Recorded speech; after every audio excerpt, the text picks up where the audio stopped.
सुप्रसिद्ध दिग्गज गायिका आशा भोसले यांच्या निधनानंतर त्यांचे भाऊ पंडित हृदयनाथ मंगेशकर यांनी एक मोठी घोषणा केली आहे. नांदोशी गावात उभारण्यात येणाऱ्या लता मंगेशकर मेडिकल फाउंडेशनच्या रुग्णालय प्रकल्पाला आता नवं आणि भावनिक नाव मिळालंय. या रुग्णालयाला आता लता आशा मंगेशकर असं नाव देण्यात येणार असल्याचा निर्णय घेण्यात आलाय. हा निर्णय केवळ नावापुरता नसून दोन महान बहिणींना एकत्रित श्रद्धांजली देण्याचा प्रयत्न आहे, असं हृदयनाथ मंगेशकर यांनी म्हटलं. निराश प्रतिष्ठान आणि लता मंगेशकर मेडिकल फाउंडेशन ह्या एकाच संस्थेने असं ठरवलं होतं की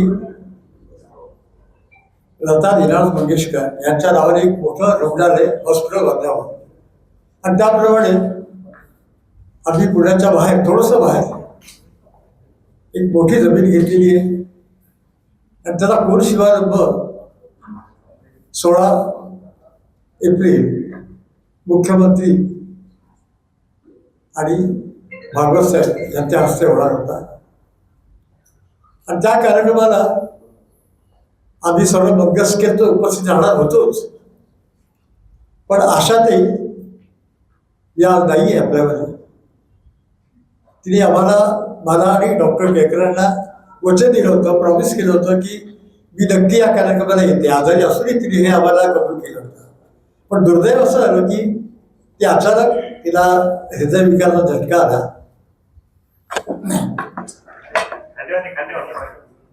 असं नाही, तिला हृदयविकाराचा झटका आला आणि ती गेली. त्याचा आत्तापुढे असा प्रश्न पडला, मी आणि डॉक्टर केळकर सगळ्यांनाच प्रश्न पडला की 16 तारखेचा हा कार्यक्रम करायचा कसा आहे. मुख्यमंत्री येणार आहेत, मोहन भागवतजी येणार आहेत, अनेक पत्रकार, अनेक प्रसिद्ध व्यक्ती आणि बरेच प्रेक्षक. आणि मग काल एक अशी कल्पना सुचली की दिदीचा भाव मास्टर धीरनाथ यांच्या नावाने मी एक रुग्णालय बांधलेलंच आहे. वडिलांच्या स्मरणार्थ बांधलेलं रुग्णालय आहे. हे लता मंगेशकरांनी बांधलं डॉक्टर केळकरांच्या मदतीने. आणि डॉक्टर केळकरांना आम्ही सर्व मिळून दिदीच्या स्मरणार्थ हॉस्पिटल बांधणार होतो. तर काल असं आम्ही ठरवलं की दिदीबरोबर आशातीचं पण हॉस्पिटल बांधावं तिच्या स्मरणार्थ. आणि ह्या हॉस्पिटलचं नाव द्यावं लता आशा मंगेशकर रुग्णालय. आणि मला खात्री आहे की एशियातलं हे मोठं हॉस्पिटल किंवा रुग्णालय होईल.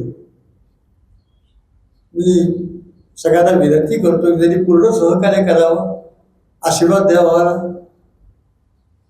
आणि आशाच्या आत्म्याला आम्हा सर्वांची श्रद्धांजली.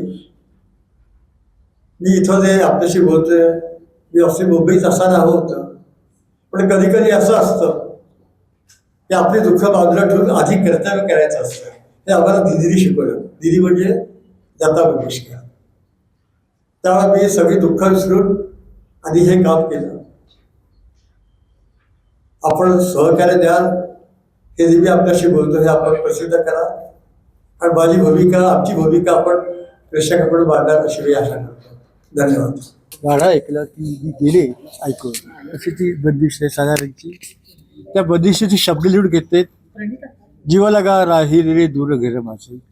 त्यामध्ये एक अंतरा होता, जो अंतरा आजच्या प्रसंगी बरोबर बसला आहे. 1966 साली हा अंतरा शांताबाईंनी का लिहिला मला कळत नाही, पण तो आज बरोबर टाकतोय की गावामागचा मागे पडला, पायातळी पथतिबेरी बुडला, ही घटकेची सुटे सराई, मिटले दरवाजे, जीवा लगा राहिले रे दुर्घर माझे. तर सगळ्यात मोठी आठवणीच आहे.